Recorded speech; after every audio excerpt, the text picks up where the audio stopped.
Later in the episode. Every game that I own, that I had on the PlayStation, and I owned it on the 64, the 64 version was always better than the PlayStation version. I disagree. Mortal Kombat. All right, yeah. I think we should staple a tank to an airplane and sell it to the government. Staple a tank to an airplane. Yeah, we're going to staple a tank to an airplane. Then you got a flying tank. I feel like this has been done. Has it? I don't. I mean, it sounds like a great idea. I mean, why not, Yeah, and I could poke holes in it, both literally and figuratively. I mean, the tank could be made of, like, ceramic paper or something, like, those, like, piece of paper you just, like, keep wetting and putting together and, like, do it that way. Yeah, but, like, if you're going to do that, like, you want a tank to be strong. You have to build a tank out of stuff. How are you going to get the tank to fly? So are you saying this is a failed invention? Possibly. Let's talk about it. Talk about failed inventions? Failed inventions. Hell yeah. Welcome to the CRollur and Willy podcast. I'm CRollur. And I'm Willy. If we're going to talk about failed inventions, I want to talk about something that gets brought up in my family a lot, like every time we talk about media and shit, which is Laserdisc. Yeah, I actually, we had one growing up. Laserdisc, basically, it was the size of like an LP. Oh, it's like a size of record disc. Yeah. It's basically the precursor to CDs and DVDs.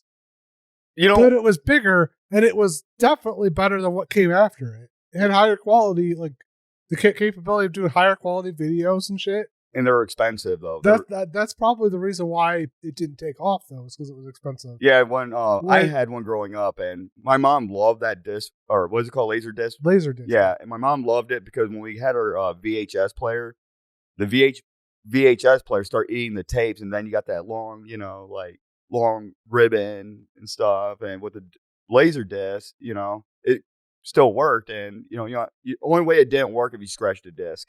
Yeah, I mean, but that's the same thing that happens with CDs and DVDs. Yeah, we knew those took off. Yeah, like we loved that Laserdisc growing up. But Laserdisc was a superior product that just failed, probably because of the price point and it being too new at the time.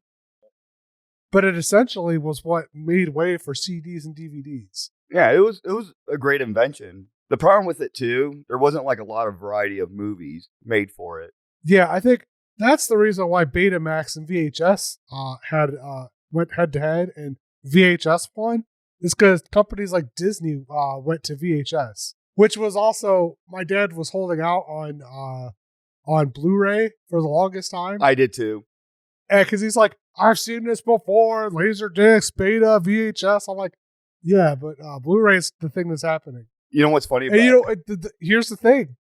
What told me that it was the next thing, what Blu-ray was going to be the next thing after DVD, was Disney. Disney, yep. As soon as Disney dropped all their stuff, as soon as they remastered. It's funny because I stood away from Blu-ray for a long time, and I just stuck with just DVD. And then when I went to Blu-ray, I didn't even notice a fucking difference. But then when I put in a regular DVD, I would notice the quality. There is a difference, but yeah. Honestly, anything over, as far as I'm concerned, anything over 720 is harder to recognize than the jump between 480, which is SD, to 720, which is HD. Yeah. That jump from standard to high def was the biggest. So digital media made a huge jump. Right. So that's why most people don't see the difference, because there isn't that huge jump from standard to high def. We are going from 720 to 1080 to 4K. Oh, hey, by the way, they did do a flying tank. But it wasn't like a flying tank. It was on a glider. They would you put it on a glider, then it'll glide the tank into the battlefield. I mean, here's the thing. You could shoot that thing down. Yeah. You almost have to glide it in, because that's a lot of weight. Trying to do a plane, like we have big carrier jets and stuff like that, but if you're trying to do like a flying tank, like as soon as you hit the ground, you still got wings hanging out of it. You're not parachuting it in like modern. Yeah, they do parachute modern tanks in, right? Yeah, I mean, they do lots of crate drops like that. Speak of like flying stuff, what do you think about the whole Zeppelin thing? It was a fail only because of the necessity of what they had to do, what they had to accomplish. Zeppelin's like they have to have a light air source, Right. and there's only certain ones that are light enough to lift off the ground. And like helium is one of them, and then hydrogen is another. That's why the Hindenburg exploded the way it did, because they decided to go with helium, and helium's a very flammable. I think they went with hydrogen. Hydrogen? Are you sure? That I'm aware of. It was indeed hydrogen, and hydrogen is very flammable by it is a really highly burnable thing. Like, I'm not going to consider like a Zeppelin being a failed product, because on top of the blimps and stuff are being. Here's the thing: on top of the helium, the diesel fuel that it used to heat up the thing to make it rise and stuff, that also ignited after it crashed. Gotcha. So it was just, well, the thing is, it was like a hazard no matter what, Yeah, the biggest thing is they didn't have access to a safer thing to fill it with. And they're far more expensive to make than what it is for an airplane. Speaking of it coming back, they have blimps and stuff, but they're trying to make like sky cruise ships. Oh, no shit. I've seen it. They're trying to make. So they're bringing that shit back, huh? Yeah, and everybody's afraid of it because of Hindenburg. Yep. Yeah, but what was nice about the Hindenburg at the time, like I was reading into this, that it was more space, than a commercial, airplane. You had more space. You had your own room. You had your own bedroom. You had, your own little dining room. You had all that space. But the problem was that airplanes were being made at the time, and they were far cheaper than building a Zeppelin. Yeah, but there are uses for different types. And planes are faster. There are uses. You can carry more on a right. And actually, I know what you're saying, because now they're doing these. Well, I'm not gonna call them Zeppelins, but they're making these airships as like drop offs, for like hurricane victims and stuff like that. Yeah, that's cool. Yeah, but that's not gonna be out till 2025, I don't think. So we're gonna have to wait a few more years to see how it goes, and then if it fails, that's gonna be on our failure inventions. I can give you one that's actually come back again. All right, go ahead. Which is electric vehicles. Back in the day, GM had a really popular one called the EV1. Oh yeah.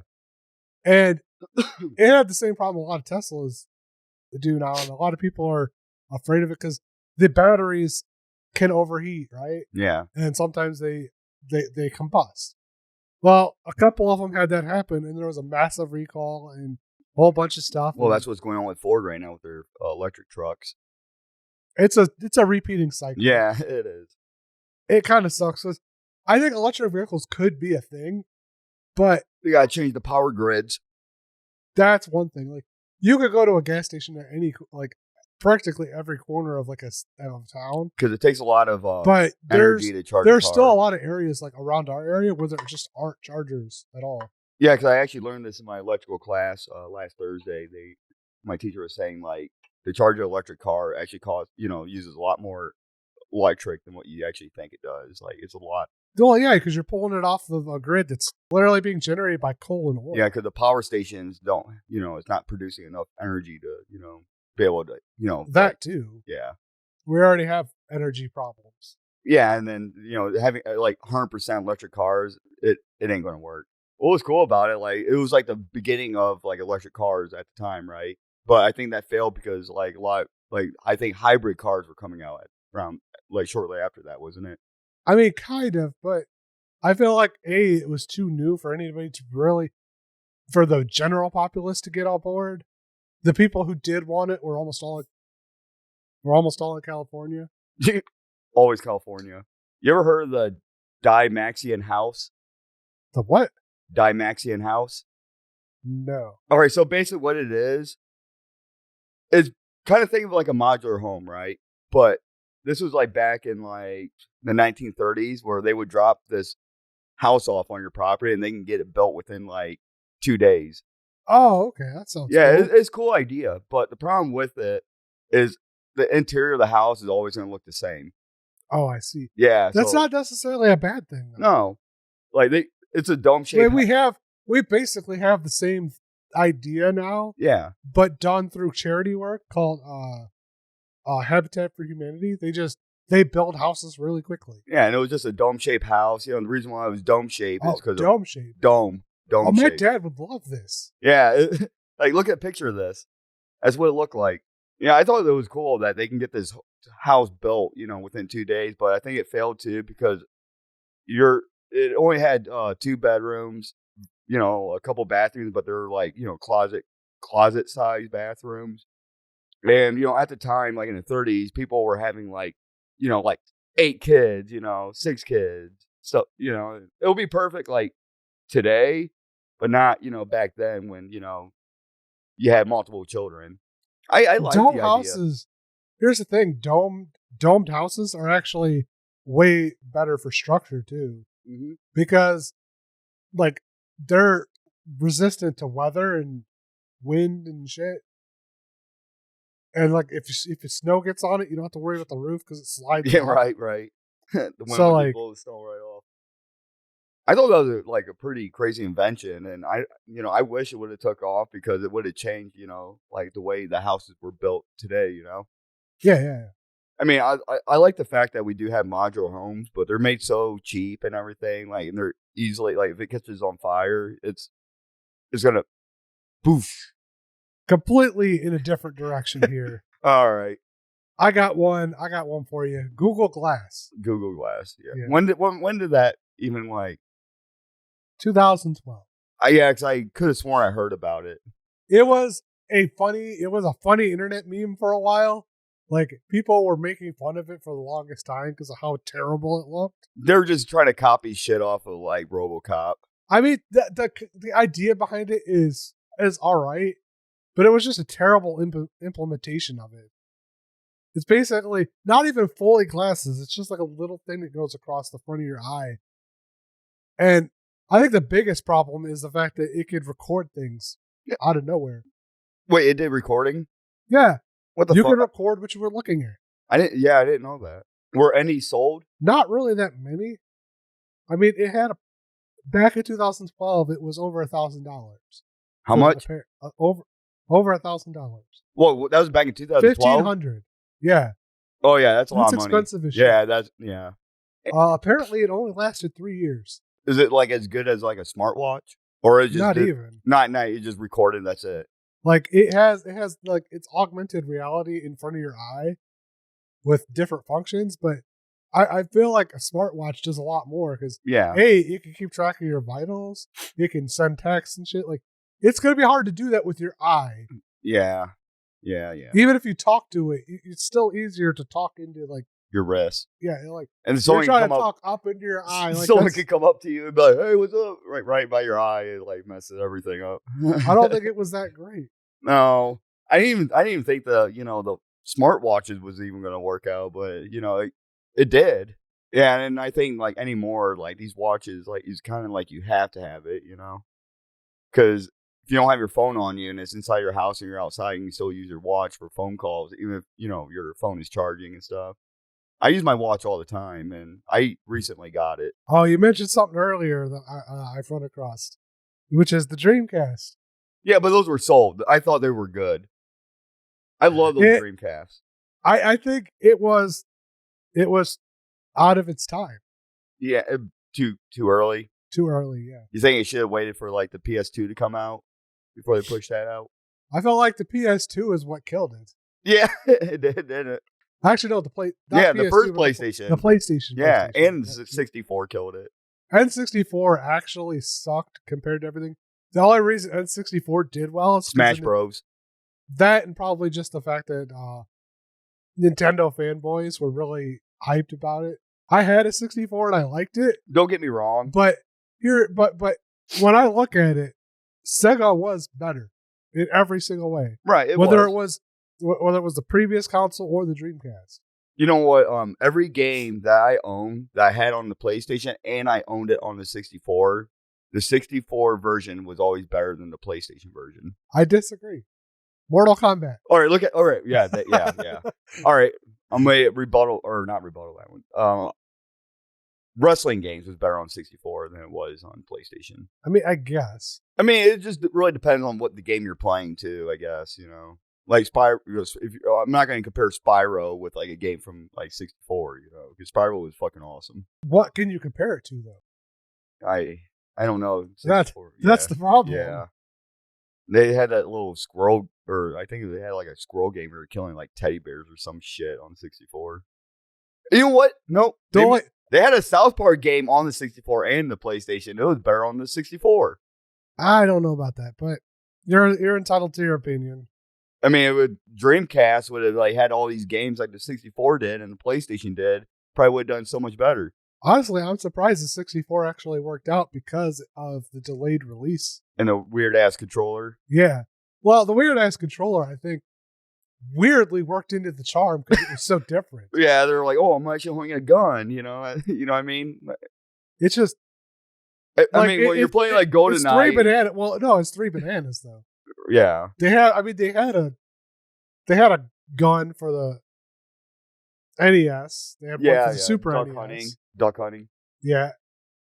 Did they actually have one for the 64? No, they didn't have it, but it's just the way the controller is, because the Z button was the trigger button. So when you're playing like 007, it's like you're actually like shooting. They kept the Z button. Yeah, they kept it. I only played a Dreamcast a couple of times because I never owned one, but my friends did, and I thought it was cooler than what I had, and I'm like, I wish my parents would have bought me the Dreamcast, but knowing now that it failed, I'm glad they didn't. Nintendo's Virtual Boy. The Virtual Boy. Yeah, that was a fail. Yeah, technically it is. It is. The worst thing is it was one of those things that was before its time, because we now have other VR technologies that actually work, that actually people like the Oculus and stuff. Apparently it failed because people were experiencing like headaches from like looking at it. Oh, it's because they didn't have the technology down yet. Like what is it? What, the Virtual Boy? Yeah, what is it? It straps around your head and you play games through it. That's it. I mean, I think that's kind of cool. Virtual Boy. Was that for the NES or was it for the Nintendo? I mean, I would like to play Duck Hunt with a Virtual Boy. Yeah, I mean, it'll feel like you're actually shooting a real duck in real life, but cartoony. I'm pretty sure it was a system on its own. Oh, okay. As a computer guy, something that like has gotten me, that was like a failed thing, was like zip drives and jazz drives. They're basically like floppy drives, but bigger.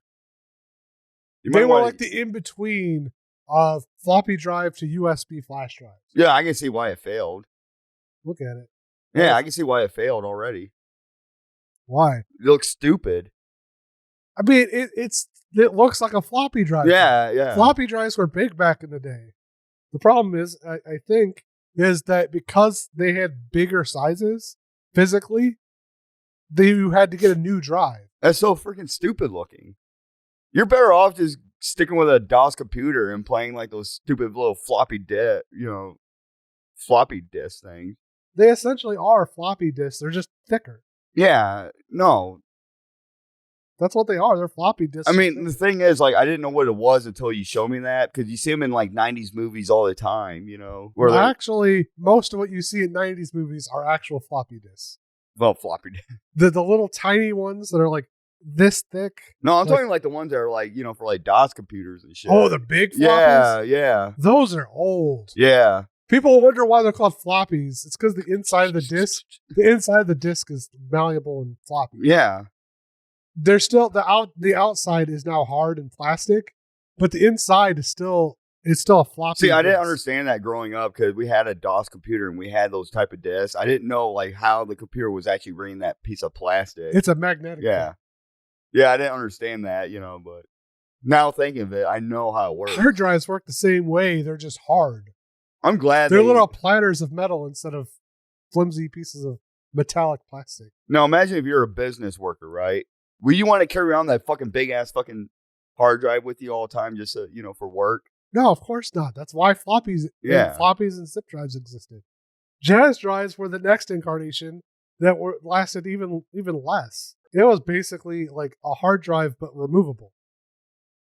That's how big it was. Now, something that I would like to talk about I don't know if you're still wanting to talk about the failed inventions, but something that's like on my mind on this topic is like inventions that have died out and then have come back. Like what? Well, records is one thing. Oh, retro. Okay, because you can go out and buy a retro record player and stuff. Right? Retro record player? Yeah. Well, I mean, it's not even retro at this point. Modern record player that looks retro. Literally, there are artists that release to records now on purpose. It's not like, oh, we're gonna it's not like, oh, enthusiasts are buying these. No, people go out and buy records because they think the sound is better. It is actually. Because I have a record player upstairs. I just don't have many records to play on it. And the quality of the sound is better. I don't know. It's better than a radio. I'm not going to say it's better than, a surround sound, better than, your TV. It is better than listening on like a problem radio. I have is if it was an analog recording onto like a master and then copied from the master to the record, right. Maybe. But most music is produced digitally now, which means that you're taking digital music and imprinting it physically to turn it back into a digital, to turn it back into... Yeah, I mean, it depends on the what is it called, genre of the music, too. Genre. Genre? Yeah. Depends on the genre of the music, too. Like, you're not going to sit there and put a freaking record in listening to death metal. It's not going to sound that great, Because you're going to have all this stuff going in, together without, When this first started, I thought it was mostly just hipsters trying to bring back trends. Well, yeah, you're losing that bop, But I've seen it is more and more popular for every type of music and everything. Surf music. And you can actually buy more records now, like let's say Walmart, than you can buy CDs. All right, what's cheaper to produce? Records or CDs? I don't know. See, that's the biggest question. Like, maybe records might be cheaper to produce. That's why they did that. But, like, another thing that's coming back. I got you thinking, did I? No, another thing that's coming back, though, is slot cars. What is it? Slot cars. Like, they're the ones they race on, like, a track with electricity. Oh, okay. Yeah. Yeah, like a little trigger gun. They still do that. They're coming back. Yeah, like, what is it called? Slot car race. They died out, like, the 80s. Yeah, they're like that's really popular now. Slot car racing and stuff. Yeah, they even do that here in Ohio now. Yeah. My dad keeps going to shops and buying slot cars. Yeah, it's big. He just bought a new track. He got a four lane track now. No shit. Yeah, he went from 2 lanes to 4. I'm like, holy crap. I got one car. You got to have at least 4 if you do a tournament. 4 cars? Yeah. 4 of your own? No, you can borrow other people's cars, but you need 4 cars in tournaments. I was talking to a guy about it at work. Because you got to, it's not about who wins, the fastest car. It's about, trying to time everything perfectly. I thought it was, 4, I imagined, 4 people. I didn't know each person had to have 4 cars. Yeah. See, I don't know much about it. But yeah, you got to change your cars on certain type of races and stuff. I know there's different tracks. There's even drag ones. Yeah, I mean, that's what I'm saying. Like, you got different tracks. You don't want to use, a light car on, a quick, quick turn, I've seen some of the professional setups, it just depends. You want to pick a car suit for that track. That's all I'm saying. That's why you need 4 cars. Yeah, I only got 1. I don't need more because I'm not planning a tournament. No. I mean, if they made the game, or not the game, if they made the tournament more interesting, where they have a narrator on television, and he's like, slot car racing, let's go. Here's the thing: there used to be when I was really young. There used to be slot car racing at the fair. They took that away a while ago because it's probably boring. Because you didn't have a narrator. They had an announcer. He probably sucked at it. He literally had to get into it, but it literally was set up right next to the arcade. He's got to be like, oh, this guy's winning, and he's on first place. Oh, not like Bob just made first place. Like bingo. I'm pretty sure it was like a horse track announcer. Horse track is one that's still going. Yeah, that's not actually I'm surprised. I'm surprised people still like horse track. That's why you mentioned horses. They made gas masks for horses back in World War I. Really? Yeah. You know why that failed? Because they stopped using horses. I mean, that's Yeah, pretty they stopped obvious. using horses. They just want all vehicles. That's a little. Do you have any examples? Of what? Stuff that's coming back. Stuff is coming back. I would say the horse gas mask, because I would buy a gas mask for my horses. Just because you would buy it doesn't mean it's coming back. Yeah, I think the Segway's going to come back. You think the Segway's gonna come back? Yeah, they're going to come back. I feel like it tried to come back without the handlebars when they did those hoverboard things. Yeah, I feel like eventually it's going to make a comeback. But I think the hoverboards failed because they tried to cheaply mass produce them. Yeah. And the batteries were just, once again, batteries exploding. And actually, remember the Pebble watch? That made a comeback because Apple made watches. I think smartwatches in general is what you're referring to there. So, yeah, there are inventions that made a comeback, that failed, but they made a comeback. Now, something that's technically come back around as far as technology goes, but still exists, which is annoying the crap out of me, is electric trains. Electric what? Electric trains. Because I saw an article recently in which they were trying a fully electric train, not diesel electric, but fully electric battery operated train. I'm getting tired of fucking electric. Well, they're trying it in Toledo. At least that's what I was hearing. Oh, we get a blackout. We know why, But they're trying this train out with its fully electric, basically battery operated, right? Do you know what an example of a fully electric train? Trolleys. Okay. Trolleys are fully electric. Yeah, they are. They run by cable. Yep. Basically, the cable turns them on, and they run on the electricity from the cable. Yep. Just like the only difference between a trolley and that train is size and battery. I mean, that's how those little kid, train sets work. Electricity and trolley. And I just think it's dumb that they're acting like it's a brand new thing when it's not. It's not. First of all, diesel electric's been a thing for a while. They use a diesel generator to run an electric train. Diesel is a lot cleaner than what people make it out to be. Even though diesel is smokier, it's actually a lot cleaner than what gasoline is. Yeah, I don't know. Maybe. It is. I'll take your word on that one. Oh, shoot. I know something that came back. Nokia. Nokia made another phone. You know that old indestructible Nokia phone? They came back and made another one. Oh, did they really? Yeah. Do you think BlackBerry will ever come back too? I doubt it. It's funny because my sister bought a BlackBerry when they first came out, and she loved it. But then smartphones came out shortly after that. Going back to failed technology. Hold on a second. This isn't actually a technology so much as, technically it is a technology, but it's more just operating system, which was Windows 8. Windows 8? Yeah. Didn't they force you to download that too? They did not force people to download Windows 8. Because wasn't Vista out around that time too? Yeah, people hated Vista, but Vista was not as bad as people claimed it was. Windows 8 was kind of an avenue for them to try to push towards one system for both of their mobile platform that they had and their desktop. And people hated it because of the fact that it was missing the home screen, the desktop. The thing that Windows is most familiar of, the thing it's known for is having a desktop and a Windows button at the corner. That is so fucking stupid. And they got rid of it in attempts to make it look a lot more like their mobile platform. Their Windows start screen. What year was that? 2012.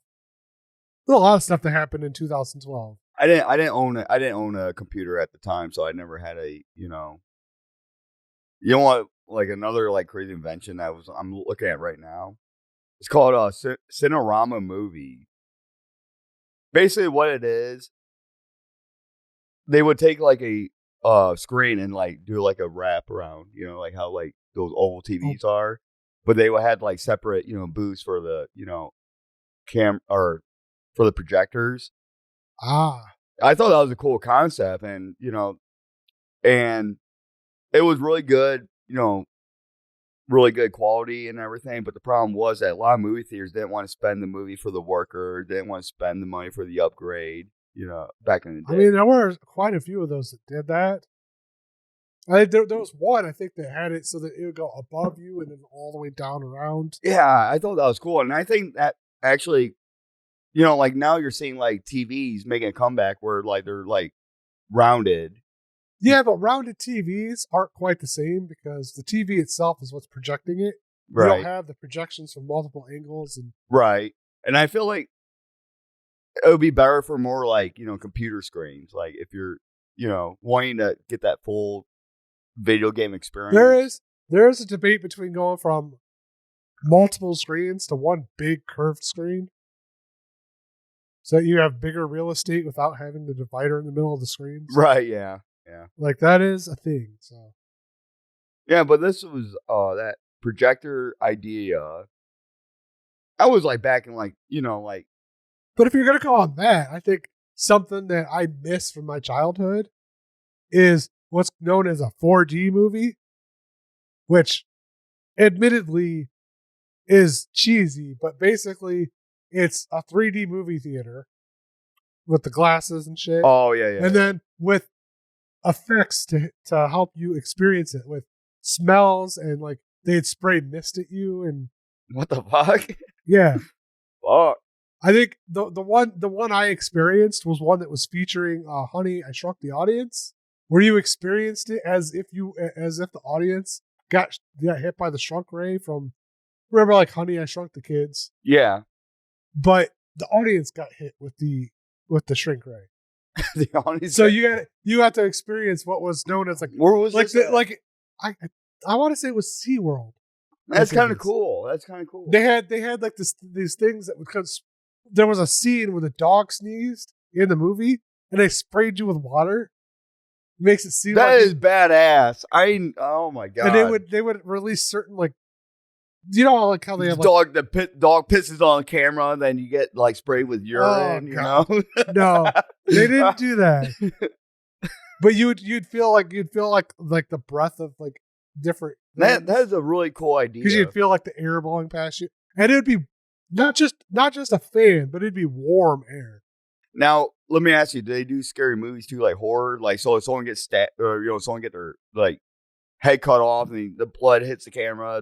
I don't know, but that'd be great. Oh my god, that'd be the ultimate horror experience. And it'll be like warm, liquid. Yeah, it'd basically be warm water, but it'd be messed up. Yeah, SeaWorld's probably the only place you could get away with that though, because of the water.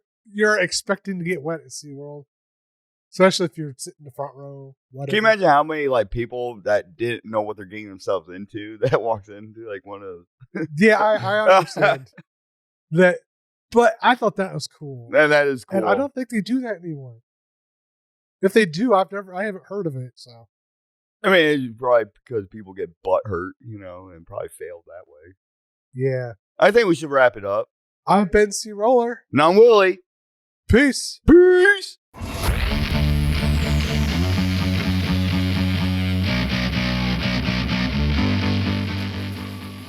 Back in 2012, they had this invention where they would put these like little cat ears on people's heads, and these ears would move, with people's emotions and stuff. Oh my god, this is like the start. This is the beginning of furries right here. I don't feel like it was the beginning, but I that probably contributed to it.